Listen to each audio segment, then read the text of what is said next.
need to see it as, above all, an existential crisis. And as long as it's not being treated as a crisis, we can have as many of these climate change negotiations and talks, conferences as possible. It won't change a thing. We have to admit that this is not a crisis that we can build ourselves out of, or invest, or buy, or consume, or produce, because that is the same approach that got us into this crisis.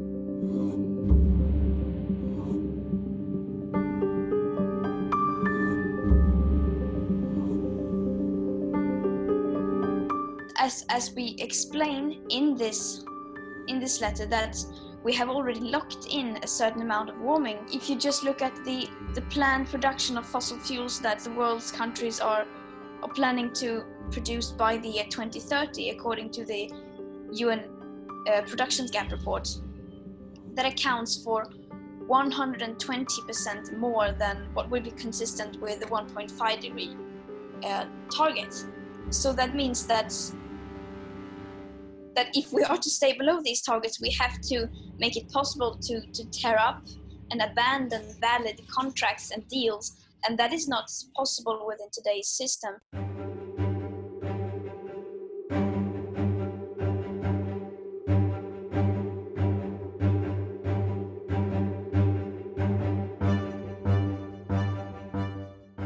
The corona pandemic is a crisis and it needs to be treated as a crisis. And the climate crisis is also a crisis that needs to be treated as a crisis, but I don't think we should compare these two crises. We should be very careful with that.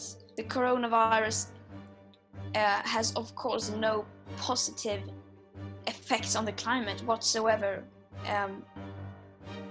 despite what people may say. This is a tragedy and nothing else. Both of these crises are symptoms of lack of respect for each other and for the natural world, for fellow human beings, basically.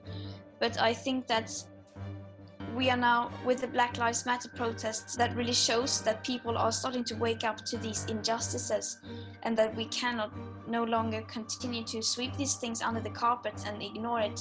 It could be equality, it could be justice, racial justice, gender equality, also see that with the Me Too, but also sustainability, and thereby the climate crisis. So I think that people are starting to wake up to these things more and more. Hope comes from action. If you don't want to feel terrified or worried or scared, then the only thing you can do is to take action.